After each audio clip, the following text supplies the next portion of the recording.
Okay, good evening everyone. चलो बच्चों, अब स्टार्ट करते हैं हमारा रीजनिंग का next topic. Non verbal reasoning का एक पार्ट हमने क्लास में कवर कर लिया, जो था बच्चे पासा। आज हम स्टार्ट करेंगे उसी कड़ी में दूसरा टॉपिक, और इसको बोलते हैं बच्चे इमेज बेस्ड क्वेश्चन। हिंदी में क्या बोलते हैं? प्रतिबिंब आधारित सवाल। प्रतिबिंब आधारित सवाल। अब अगर इस टॉपिक की बात करें, ये टॉपिक भी पासा की तरह मोस्टली हर एग्जाम में पूछा जाता है। एसएससी का पेपर निकाल के देखो, रेलवेज का, कांस्टेबल का, हर पेपर में इस टाइप का सवाल आपको देखने को मिलेगा। टॉपिक का वेटेज यहाँ पर भी 1 से 2 सवाल। इसमें भी आपसे एग्जामर 1 से 2 सवाल पूछेगा। अब वो जब भी कोई भी सवाल प्रतिबिंब पे आधारित होता है, इमेज पे आधारित होता है, तो इस टॉपिक में एग्जामर आपसे 2 तरह के सवाल पूछता है। देखो बेटा, पहले सबसे पहले ये जानो किसी भी टॉपिक में कितने तरह के सवाल बनते हैं। पहले ये जानो कितने तरह के सवाल बनते हैं, और फिर ये जानो वैसे सवालों को हम पेपर में कैसे बनाते हैं। ठीक है। अब देखो जी, इसमें भी प्रतिबिंब की जब भी बात करें तो प्रतिबिंब 2 प्रकार से बन सकता है। पहला होता है problem based on mirror image, जिसको हिंदी में क्या बोलते हैं? दर्पण प्रतिबिंब। पहला होता है मिरर इमेज, दर्पण प्रतिबिंब, और दूसरा होता है problem based on water image, तो बोलते हैं जल प्रतिबिंब। 2 तरह के सवाल बनते हैं, दर्पण एवं जल। ठीक है, मतलब इसमें हम आज की वीडियो में, आज की क्लास में हम देखेंगे कि मिरर इमेज पर सवाल कैसे बनेगा, और उसके बाद देखेंगे दर्पण पे कैसे बनेगा। फिर दोनों को कंबाइन करके प्रीवियस ईयर क्वेश्चंस करेंगे। मतलब मान के चलो 3 से 4 क्लास में इसको वाइंड अप करेंगे। तो ध्यान से आपको हर पहलू को देखना है, समझना है, वीडियोस को देखना है, फटाफट आंसर देना है, और उसके बाद उम्मीद करते हैं ये टॉपिक आपको दिक्कत तो नहीं देगा। आप एक बात समझो, देखो जी, आमतौर पे क्या होता है ना, एग्जामिनर कभी भी आपसे ये नहीं बताएगा कि वो मिरर इमेज मांग रहा है या दर्पण इमेज मांग रहा है, सॉरी मिरर इमेज मांग रहा है या वाटर इमेज। ये एग्जामिनर नहीं देगा, ये आपको कैच करना होता है। तो आप सबसे पहले ये समझो कि अगर मान लो एग्जामिनर ने mirror image, water image in शब्दों का प्रयोग नहीं किया, ऐसे बोल देगा इस दिए गए चित्र के सामने एक आईना रखा गया है, तो ऐसे बोलेगा इस दिए गए चित्र के सामने एक आईना रखा गया है, तो इस आईने का प्रतिबिंब क्या होगा?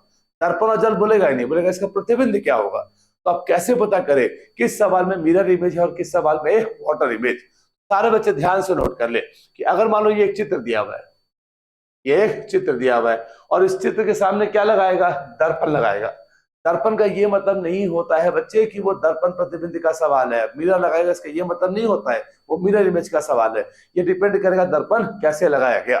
तो सारे बच्चे नोट कर ले कि जब भी दर्पण वर्टिकली लंबवत दिशा में लगाए, ऐसे इधर लगा दे या दर्पण इधर लगा दे। ठीक है, ये सवाल किसका होता है बच्चे? ये सवाल होता है मिरर इमेज का। जब भी दर्पण वर्टिकली लगा दे, वर्टिकली अरेंज कर दे, तो वो सवाल किसका होता है? मिरर इमेज का। और जब भी दर्पण पंक्ति की दिशा में, यानी कि नीचे या ऊपर ऐसे लगा दे, ये सवाल किसका होता है? ये होता है बच्चे वाटर इमेज का। यहां तक क्लियर? मिरर इमेज के दर्पण को सीधे लगाएगा, वाटर इमेज के लिए ऊपर या नीचे लगाएगा। जब भी दर्पण किसी भी चित्र के ऊपर या नीचे दिख जाए वो वाटर इमेज होगा, राइट या लेफ्ट दिख जाए वो क्या होगा? Mirror image. ठीक है, आओ जी, अब सबसे पहले हम स्टार्ट करेंगे इस टॉपिक का पहला पार्ट, जिसको बोलते हैं मिरर इमेज। मिरर का मतलब क्या है बच्चे? दर्पण या तो राइट में होगा या तो लेफ्ट में होगा। ठीक है, दर्पण या तो चित्र के राइट में होगा या तो लेफ्ट में। वाटर का मतलब, जल का मतलब, दर्पण या तो ऊपर होगा या तो नीचे। तो चलो जी, अब स्टार्ट करते हैं पहला पार्ट, जिसको बोलते हैं problem based on mirror image. ठीक है, ध्यान समझा। अब जब भी कोई भी सवाल मिरर इमेज का आता है, सवालों में देखना क्या है, कैसे देखना है। तो एक बात ध्यान रखना बच्चे, जब भी कोई भी सवाल नॉन वर्बल रीजनिंग का आता है ना, जब भी कोई भी सवाल नॉन वर्बल रीजनिंग का आता है, जैसे मिरर इमेज, वाटर इमेज, इसके बाद हम पढ़ेंगे पेपर फोल्डिंग, इसके बाद हम पढ़ेंगे कंप्लीशन ऑफ फिगर्स। तो ऐसे सवालों को बनाने का सबसे आसान तरीका होता है let's go by the options. Options को देख के निकालो। आप आंसर मत निकालो, ऑप्शंस को देखो और छांटते जाओ। लास्ट में जो बच जाएगा वो मेरा आंसर होगा, जिसको बोलते हैं एलिमिनेशन मेथड। ठीक है, अब एक बात समझना, तो जब भी कोई सवाल मिरर इमेज का आता है, तो मिरर में क्या होता है बच्चे? अगर आप अपने आप को आईने में देखोगे तो आईने में क्या बदलाव आता है? जब अपने आप को मिरर में देखेंगे तो आईने में क्या बदलाव आता है? तो मिरर में क्या होता है बच्चे? तो मिरर में ऊपर रहेगा, ऊपर, ऊपर वाला हिस्सा कहाँ रहेगा? ऊपर। नीचे वाला हिस्सा कहाँ रहेगा? नीचे। हम डेली दर्पण देखते हैं, ऊपर वाला हिस्सा रहेगा ऊपर, नीचे वाला हिस्सा कहाँ रहेगा? नीचे। अंतर कहाँ पे आता है? तो अंतर आता है राइट यानी कि दाएं, क्या बन जाएगा? लेफ्ट यानी कि बाएं। राइट क्या बन जाएगा बेटा, लेफ्ट, और बाएं क्या बन जाएगा, दाएं। लेफ्ट क्या बन जाएगा, राइट। इसका मतलब जब भी कोई भी सवाल मिरर इमेज का होगा तो राइट वाले हिस्से को लेफ्ट में बना दो और लेफ्ट वाले हिस्से को राइट में बना दो, उल्टा करना है आपको। बात को समझना, दर्पण में क्या होता है, दाएं वाला पोर्शन जाएगा बाएं पे, बाएं वाला पोर्शन जाएगा दाएं पे। इसलिए मिरर इमेज में आपको दाएं वाले हिस्से को बाएं पे, बाएं वाले हिस्से को दाएं पे बनाना है। जैसे मान लो उदाहरण के तौर पे मैंने आपसे बोला आर का प्रतिबिंब कैसा बनेगा, मैंने बोला आर का प्रतिबिंब कैसा बनेगा, कौन सा प्रतिबिंब, तो आईना यहां लगाया, मतलब दर्पण प्रतिबिंब कैसा बनेगा भाई, कैसा बनेगा। तो जो आर का कैसा बनेगा बनाओ, तो सिंपल क्या बोलेंगे, जब मैंने आर को लिखा तो तरीका क्या होता है, जब भी आपको मिरर इमेज वाटर इमेज निकालना हो ना बेटा, आप एक काम करो, कोई भी ऊपर वाला हिस्सा पकड़ लो, समझना ध्यान से। मिरर में क्या होता है, ऊपर वाला हिस्सा ऊपर रहेगा, बट ऊपर अगर दाएं है तो वो कहां जाएगा, बाएं, राइट चल जाएगा लेफ्ट में। ऊपर वाले बस एक पार्ट को देखना, सारा मत देखो, सारा देखो कंफ्यूज हो गए। तो आप दो जी, जब मैंने आर को लिखा तो ऊपर वाला हिस्सा ये कहां गया बेटा, राइट में गया, दाएं में गया। आर लिखने के लिए हम दाएं में ऐसे घूमते हैं ना, दाएं में घूमते हैं, दाएं दाएं में जा रहे हैं। तो इसका मतलब जब भी हम आर लिखते हैं तो ऊपर वाला हिस्सा कहां जा रहा है बच्चे, दाएं में। अब मिरर इमेज में क्या होता है, ऊपर रहेगा ऊपर, लेकिन ये दाएं क्या बन जाएगा, बाएं। इसका मतलब इसका इमेज अगर मैं ऊपर से बनाऊंगा तो चूंकि ये राइट पे गया तो ये कहां जाएगा, लेफ्ट से जाएगा, तो इसका इमेज कैसा बनेगा, ऐसा। समझना, कंसेप्ट समझो बेटा, जितनी आराम से आप कंसेप्ट को समझ लोगे उतना आराम से सवाल बन जाएगा। सवालों के पीछे मत भागो, सवाल तो बन जाएगा, कंसेप्ट समझो, कंसेप्ट। अगर मान लो मैंने बोल दिया कि आप मुझे बताओ एस का प्रतिबिंब कैसा बनेगा, एस का कैसा बनेगा, कैसे बनाओगे एस का, एस का कैसा बनेगा। तो एस क्या है बच्चे, तो एस देखो जी, ऊपर वाला हिस्सा देखो, ऊपर वाला हिस्सा आपको बस ऊपर देखना है, बात को समझो। एस लिखते समय ऊपर वाला हिस्सा कहां गया, बाएं, ऊपर हिस्सा कहां गया, बाएं, बाएं क्या बन जाता है, दाएं। तो अब ऊपर वाला हिस्सा दाएं जाएगा तो कैसा बनेगा, ऐसा। आप मेरे साथ कॉपी किताब उठाओ और बनाते जाओ, कॉपी में बनाओ, कोई भी प्रतिबिंब पूछूंगा आप सोचो और बनाओ उसको पहले, और मैच करो कि क्या वो सही है कि नहीं। अगर गलत है तो कहां गलती हो रही है आपसे, इसी में आ जाओ। अगला मैंने बोल दिया कि बताओ जी एन का कैसा बनेगा, मैंने बोल दिया एन का कैसा बनेगा, कैसा बनेगा एन का, एन का कैसा बनेगा। फिर से एन में देखो जी, एन में ऊपर वाला हिस्सा, ऊपर वाले से एन में कहा गया बच्चे, दाएं तरफ गया। ये दाएं है ना बेटा, ये बाएं है, ये राइट है, ये लेफ्ट है। इसमें ये लेफ्ट गया था, इसमें ये राइट गया था, इसमें भी कहा जा राइट, तो राइट वाला हिस्सा कहां जाएगा, लेफ्ट। यानी कि जब मैं एन लिखूंगा तो ऊपर वाला हिस्सा लेफ्ट से स्टार्ट होगा, तो कैसे, ऐसे। अरे बात समझ में आ रही है, अरे बात क्लियर। वो मिरर इमेज में क्या होगा, राइट वाला पोर्शन लेफ्ट में जाएगा, लेफ्ट वाला राइट पे, ऊपर ऊपर रहेगा। इसी में अगला आ जाओ, मान लो इसी में अगला मैंने आपको बोल दिया z का कैसा बनेगा, मैंने आपसे बोल दिया z का कैसा बनेगा, z का कैसा बनेगा, कैसे बनाओगे z। फिर से ऊपर वाले हिस्से को गौर से देखो और बनाओ, बनाओ बनाओ बनाओ, ध्यान से बनाओ। ऊपर वाला हिस्सा कहां जाएगा, तो z में ऊपर वाला हिस्सा कहां गया बच्चे, दाएं तरफ गया। पर अगर देखो तो दाएं तरफ गया, तो अब मिरर में कहां जाएगा, ये जाएगा राइट का लेफ्ट। तो अगर मैं यहां से स्टार्ट करूं तो ये कैसा बनेगा, ऐसा। ये कैसा बनेगा, यहां स्टार्ट किया ऐसा, ऐसे और ऐसे, जेड ऐसे। अरे क्लियर। अब इसी में एक अल्फाबेट होता है बेटा वाई, इसी में एक अल्फाबेट होता है बेटा वाई। बचपन में याद करो, वाई को हमने ऐसे भी लिखा था और वाई को हमने ऐसे भी लिखा था। अब दोनों का प्रतिबिंब अलग अलग होगा, इसका प्रतिबिंब कैसा होगा, इस वाई का प्रतिबिंब कैसा होगा, तो ये बिल्कुल सेम बनेगा। इस वाई का क्या बनेगा, देखो टॉप वाला हिस्सा लेफ्ट में जा रहा है, तो अब ये टॉप वाला हिस्सा कहां जाएगा, राइट में, तो ऐसा बनेगा। ठीक है, तो अब एक बात जानना, एसएससी वाले वाई को हमेशा इस प्रकार मानते हैं, ये वाई को नहीं मानते। वाई जब भी आएगा आपको ऐसा मानना है, ठीक है। इस पर एक सवाल आएगा, उसमें वाई को कैसा मानेंगे, ऐसा मानेंगे। किसी को दिक्कत परेशानी, जैसे अब इसी में देखो, अगर मैंने बोल दिया ए का कैसा बनेगा, ए का कैसा, या मैंने बोल दिया एच का कैसा बनेगा, या मैंने ओ बोल दिया ओ का कैसा बनेगा, तो आप क्या बोलोगे, ए का प्रतिबिंब कैसा बनेगा, ए का प्रतिबिंब कैसा होगा, सेम होगा। एच का कैसा बनेगा, सेम होगा। ओ का कैसा बनेगा, सेम होगा। ठीक है, मतलब कुछ ऐसे प्रतिबिंब होंगे जिनका, कुछ ऐसे अक्षर होंगे जिनका प्रतिबिंब क्या होगा, अक्षरों के समान होगा, और कुछ ऐसे होंगे जिनका प्रतिबिंब क्या होगा, समान नहीं होगा। तो इसी पे मेरा पहला सवाल आता है, और सवाल ऐसे पूछ लेगा, बताओ जी, सवाल पूछ लेगा कि बड़े आकार में अंग्रेजी वर्णमाला के कितने अक्षरों का दर्पण प्रतिबिंब अक्षरों के समान है। आपसे बोलेगा in block letters how many English alphabets have the same mirror image as that of alphabet. कैसे आंसर देंगे, कैसे आंसर देंगे? चलो जी, सारे बच्चे काम करेंगे, ए से लेकर जेड तक सबका इमेज लिख के दिखाओ, शुरू हो जाओ। ए से लेकर जेड तक सबका इमेज लिखो और फिर देखो आंसर क्या आएगा। ए से लेकर जेड तक सबका इमेज लिखो और देखो आंसर क्या आएगा, जल्दी लिखते जाओ, A B C D and so on.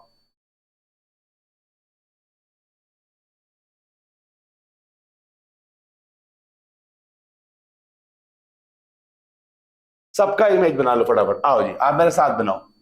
ए का कैसा बनेगा, बनाओ जी, ऐसे ए लिखो, इसका इमेज बनाओ। बी का कैसा बनेगा, सी का कैसा बनेगा, डी का बनाओ, ई का बनाओ, एफ का बनाओ, फिर आ जाओ जी का बनाओ, एच का बनाओ, आई का, जे का, K, L, M, N, O, P, Q, R, S, T, U, P, W, X, Y. Y कैसे लिखेंगे, ऐसे, और जेड। सबका प्रतिबिंब बनाओ, शुरू हो जाओ। कैसा बनेगा, तो आओ बनाते हैं, चलो मेरे साथ बनाओ। ए का कैसा बनेगा बेटा, ए का क्या बनेगा, से। बी का से, बी का उल्टा, ये राइट है तो कहां जाएगा, लेफ्ट पे, तो कैसा बनेगा, ऐसा। डी लेफ्ट पे तो कहां जाएगा, राइट पे, ऐसा। डी राइट पे तो कहां जाएगा, लेफ्ट पे, ऐसा। उल्टा करना है। ई का देखो जी, ई का क्या होगा, उल्टा। एफ ऐसे। जी, जी खतरनाक है, तो जी का ऊपर वाला पार्ट कहां जा रहा है बेटा, लेफ्ट में, तो कहां जाएगा, राइट में, तो कैसा बनेगा, ऐसा। अरे क्लियर, राइट वाला पोर्शन को लेफ्ट कर दो, लेफ्ट वाले पोर्शन को राइट कर दो। आओ जी, एच का क्या होगा, सेम बनेगा, एच का बिल्कुल सेम। आई का बिल्कुल सेम। जे का नीचे वाला पोर्शन देखो लेफ्ट पे है, तो अब ये कहां जाएगा, राइट पे। के राइट पे है, कहां पे जाएगा, लेफ्ट पे। एल का नीचे वाला पोर्शन राइट पे है, कहां जाएगा, लेफ्ट पे। आप समझो, पेपर में आपको बनाना नहीं, बस एनालाइज करना है। एनालाइज करने के लिए एक बार बना लो, एग्जाम में दिक्कत नहीं आएगी। एम का कैसा बनेगा, बिल्कुल सेम बनेगा। एन का नीचे ऊपर, ये ऐसे। ओ का सेम। पी का राइट वाला पोर्शन लेफ्ट में। क्यू का ये वाला पार्ट राइट में, तो ये कहां पे आएगा, लेफ्ट में। आर ऊपर से राइट में, तो कहां पे आएगा, लेफ्ट में। एस लेफ्ट में, कहां पे जाएगा, राइट में। टी का सेम। क्यू का सेम। बी का सेम। डब्ल्यू का सेम। एक्स का सेम। वाई का सेम। और जेड वाला पोर्शन राइट में, तो कहां जाएगा, लेफ्ट में, ऐसे। अरे क्लियर। अब सवाल क्या था बच्चे, कि बड़े आकार में अंग्रेजी वर्णमाला के कितने अक्षरों का दर्पण प्रतिबिंब अक्षरों के समान है। तो कितनों का समान है, पहला कौन आ गया बेटा, ए। फिर कौन आ गया, ए के बाद कौन आया, एच। उसके बाद आई, ये हो गया तीन। आई के बाद ये आ गया चौथा, ये आ गया पांचवा। उसके बाद ये आ गया छठा, ये आ गया सातवां, ये आ गया आठवां, ये आ गया नौवां, ये आ गया 10वां, और ये आ गया 11वां। तो इसका आंसर क्या होगा बच्चे, ऑप्शन नंबर सी।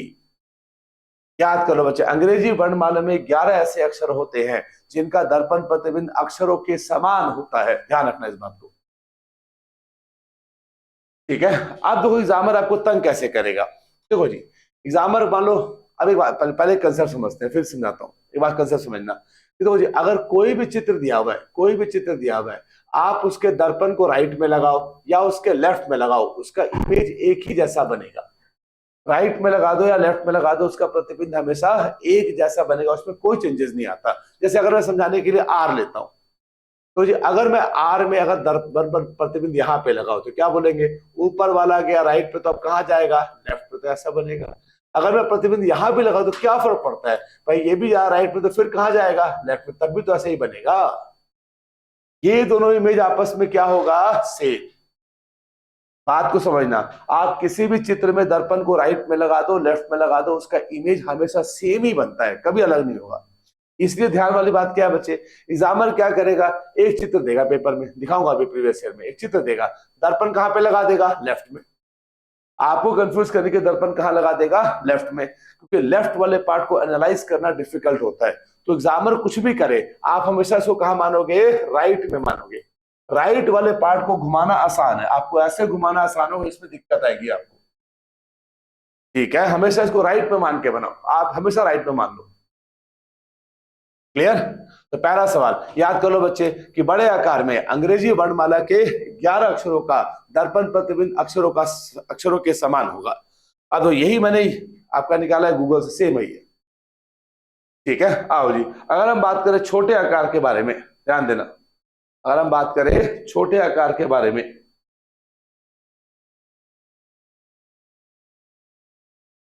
आओ जी यहाँ पे कैसे समझ लेते हैं।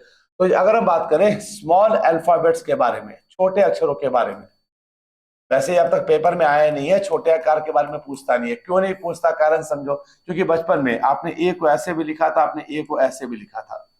एक ऐसा मानेंगे फिक्स है ही नहीं, तो कैसे मान ले। हर अक्षर के लिखने के तरीके अलग अलग होते हैं, स्टैंडर्ड सवाल नहीं है, तब भी याद कर लो। अगर वो छोटे आकार की बात करें, आपसे बोल दे how many small alphabets will have the same water mirror image as that of alphabet. छोटे आकार में अंग्रेजी वर्णमाला के कितने अक्षरों का दर्पण प्रतिबिंब अक्षरों के समान है, तो याद कर लो, इसका आंसर मार्क करेंगे 5। आंसर मार्क करेंगे 5। कौन कौन से है बच्चे, पहला होता है आई, दूसरा होता है ओ, तीसरा होता है वी, चौथा होता है डब्ल्यू और पांचवा होता है एक्स। ये 5 होते हैं, यही 5 होते हैं बेटा। कुछ बच्चों को दिमाग में आता है गुरुजी एल नहीं होगा, एल, बेटा एल कभी भी बचपन में ऐसे लिखा है क्या, एल लिखने का तरीका क्या है, तो आपको एल को ऐसे घुमाना पड़ेगा, या स्टैंडर्ड तरीका ये होता है। तो इसका इमेज उल्टा बनेगा, ऐसा बन जाएगा, तो ये सेम कैसे आ जाएगा। नीचे वाला पार्ट हमेशा घुमा होता है एल में, इसलिए जब भी राइट में घूमेगा तो ये कहां घूमेगा, लेफ्ट में, दोनों सेम नहीं आ सकता। अरे बात समझ में आ गया, तो याद कर लो कि छोटे आकार में कितना होगा बेटा, 5। आओ जी, अगर मैं अंकों की बात करें, डिजिट्स की बात करें, डिजिट्स की बात करें, अंकों की बात करें, तो बताओ जी अंकों में कितना होगा, अंकों में कितना होगा, ऐसे बताओ। 0 का इमेज कैसा बनेगा, 1 का कैसा बनेगा, 2 का, 3 का, 4 का, 5 का, 6 का, 7 का, 8 का, 9 का, कैसा बनेगा। और अंकों की बात करें तो उसका प्रतिबिंब कैसा बनेगा, तो आओ जी, 0 का क्या बनेगा बेटा, सेम बनेगा। 1 का ऊपर वाला पार्ट लेफ्ट में जाएगा, 2 राइट से आ रहा है तो ये लेफ्ट से जाएगा, 3 राइट में तो ये लेफ्ट में, 4 लेफ्ट में तो ये राइट में। लेफ्ट को राइट बनाना है, बस ध्यान समझो, ऊपर वाले पार्ट में लेफ्ट को राइट बना देना है। 5 में कहा जा रहा है बेटा, यहां स्टार्ट किया लेफ्ट से, तो ये कहां जाएगा, राइट से, ये लेफ्ट तो ये कहा राइट। 7 में राइट पे गया तो ये कहा लेफ्ट पे। 8 में सेम, 9 में राइट में है, कहा जाएगा बेटा, लेफ्ट में। तो इसमें कितने अंकों का दर्पण प्रतिबिंब समान होगा, तो पहला होगा 0 और दूसरा कौन सा, 8। क्लियर। तो ये 3 सवाल आपको याद कर लेना है कि ब्लॉक लेटर्स में बड़े आकार में अक्षरों में कितना होता है बच्चे, 11 अक्षरों का दर्पण प्रतिबिंब अक्षरों के समान होगा। छोटे आकार में आंसर आता है 5, ये स्टैंडर्ड सवाल नहीं है, अंकों में आता है बेटा 2। यहां तक क्लियर। अरे बात समझ में आ गई, किसी बच्चे को दिक्कत परेशानी, ठीक है। तो वो सवाल कैसे पूछेगा, अब देखो सवाल कैसे पूछेगा पेपर में, सवाल कैसे पूछेगा, पूछने के 2 तरीके होते हैं, 2 तरीके से सवाल आता है। सवाल पे आ गया सीधे, 2 तरीके से सवाल आता है। पहला क्या, कोई भी आपको एक शब्द देगा, वर्ड देगा और बोलेगा बताओ जी इसका मिरर इमेज कैसा बनेगा। कोई भी एक शब्द देगा, जैसे मान लो मैंने आपको एक शब्द दे दिया, मैं अपने नाम से स्टार्ट किया, माय नेम इज रंजीत, तो मैंने बोला बेटा रंजीत का दर्पण प्रतिबिंब कैसा बनेगा, ये सवाल है। रंजीत का दर्पण प्रतिबिंब कैसा बनेगा, जरा लिख के दिखाना कैसा बनेगा। आपको पेपर में लिखना नहीं है, 4 ऑप्शन है, क्वेश्चन पे आएंगे 4 ऑप्शन देगा, 4 में 3 को काटना है आपको जल्दी से। तो बच्चा मिस्टेक क्या करता है, यहाँ पे आर है तो वो सोचता है इमेज भी आर से स्टार्ट होगा, बेटा ये गलत है, आर से स्टार्ट नहीं होगा, समझो। मैंने कहा था रंजीत में आर कहां पे है बेटा, बाएं, टी कहां पे है, दाएं, उल्टा बनेगा। तो इसका मतलब अगर टी दाएं पे है तो आंसर में कहां से स्टार्ट होगा, बाएं से। या इसको ऐसे ही समझ सकते हो, तो बेटा इस दर्पण के नजदीक कौन है बेटा, टी है। इस दर्पण के नजदीक कौन है, टी, तो आंसर में भी नजदीक कौन आएगा, टी से आएगा। जो नजदीक है उसी से स्टार्ट होता है, ध्यान रखना हमेशा। अगर आप दर्पण को इधर लगा दो, अगर आप दर्पण को इधर लगा दो तो दर्पण के नजदीक कौन है बेटा, आर, तो किससे स्टार्ट होगा, आर से। तो पहले आएगा आर का ऐसा, फिर आएगा ए का सेम, एन का होता है उल्टा, हम देख चुके हैं, जे का क्या होता है उल्टा, ई का उल्टा, ई का ऐसा और टी का सेम। अगर दर्पण को इधर लगाओगे तो दर्पण के नजदीक कौन है बेटा, टी, तो टी से स्टार्ट होगा, टी हो गया टी, फिर आएगा ई, फिर आएगा ई, फिर आएगा जे, फिर आएगा एन, फिर आएगा ए और फिर आएगा आर। गौर से देखो क्या ये दोनों सेम नहीं है, आप देखो क्या ये दोनों सेम नहीं है। अरे बात समझ में आ गई, इसीलिए दर्पण दाएं पे लगाए बाएं पे लगाए इमेज सेम होगा, तो इसलिए इसका आंसर क्या होगा, इसका आंसर होगा दिस वन। अब इसमें तो ध्यान कर रखना है, आपको लिखना थोड़ा है, पेपर में लिखना नहीं है बेटा। आपको एग्जाम में क्या करना है कि देखो जी टी कहां पे है, राइट में, रंजीत में टी कहां पे है, राइट में, तो आंसर में लेफ्ट पे होगा, आंसर में लेफ्ट पे होगा, तो टी से स्टार्ट हो, ये लेफ्ट होगा और ये क्या हो गया, राइट। अरे बात समझ में आया, राइट वाले पोर्शन को लेफ्ट बना देना है आपको।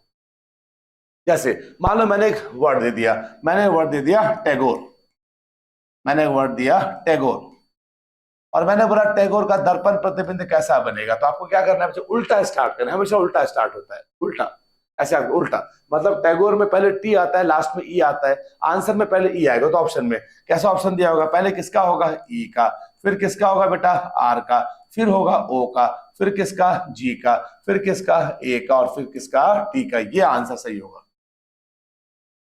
ठीक है, आपको बनाना नहीं है, बात को समझो, अभी जब क्वेश्चन कराऊंगा तब दिखेगा, बनाना नहीं है आपको, ऑप्शंस को एलिमिनेट करना है, ठीक है। अरे बात समझ में आ गया, अरे बात क्लियर, जैसे आओ जी कंसेप्ट पे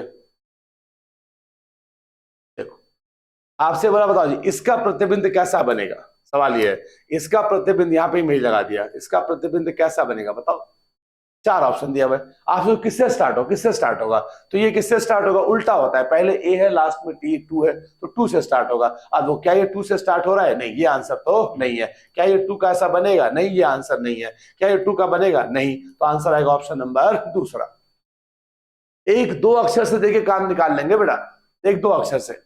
जैसे आओ जी अगले पे आओ, आपसे बोला मलयालम का कैसा बनेगा, मलयालम का कैसा बनेगा, उल्टा स्टार्ट करना है, तो स्टार्ट कहां से होगा, यहां से, एम ए एल का बनेगा। तो एम ए तो ठीक है, लेकिन क्या एल का सेम होगा, नहीं होगा, एनालाइज करना है, एल का सेम पहला गया, एम उल्टा होगा, अरे नहीं होगा, उल्टा कैसे हो जाएगा, एम का तो सेम होता है, ये गया, एम ए एल, एल ऐसा होगा, नहीं होगा, ये भी गया, ऑप्शन नंबर दूसरा।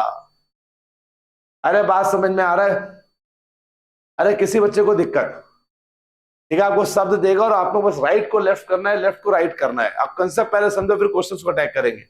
जैसे ये आ गया, बताओ जी इसका प्रतिबिंब कैसा बनेगा, सब पेपर में आया हुआ, प्रतिबिंब कैसा बनेगा बताओ, किससे स्टार्ट करोगे बेटा, किससे स्टार्ट करोगे, तो देखो ये है लेफ्ट में, तो ये है राइट में, राइट वाला पोर्शन लेफ्ट पे जाएगा, तो ऑप्शन में इससे स्टार्ट होगा, ए 4 1, ए 4 1, ए 4 1, ए 4 तो नहीं है, ए 4 1, ए 4 तो नहीं है। अब ऊपर मत देखो, ऑप्शन देखो, ए 4 1 दोनों में सेम है, ओ ओ सेम है, 1 1 सेम है, एन एन सेम है, आई आई सेम है, अंतर टी पे है, अंतर टी पे, एक बच्चा पूरा लिखेगा, लिखो मत, अंतर टी पे है, तो टी का मिरर इमेज क्या होता है, सेम होता है, टी का मिरर इमेज क्या होता है, सेम, उल्टा नहीं होगा, तो ये भी क्या आंसर आएगा, ऑप्शन नंबर चौथा। अरे बात समझ में आ गई, ठीक है, तो ये आगे मिरर इमेज की कंसेप्ट क्लास, ये मैंने आपको एक कंसेप्ट समझाया, छोटी क्लास जिसमें कंसेप्ट समझाया। आपको क्या करना बच्चे, इसी वीडियो को 2 से 3 बार देखना है आपको। अभी आपको इसी वीडियो को 2 से 3 बार देखना है और अगली क्लास में इसी पे आधारित आपको क्वेश्चंस कराऊंगा और वाटर इमेज स्टार्ट करेंगे। ठीक है, तो बहुत जल्दी मिलेंगे हम अगली क्लास में एक नए कंसेप्ट के साथ और इसके प्रैक्टिस सेशन के साथ। तब तक के लिए thank you so much, God bless you और take care, love you all, thank you so much, good bye.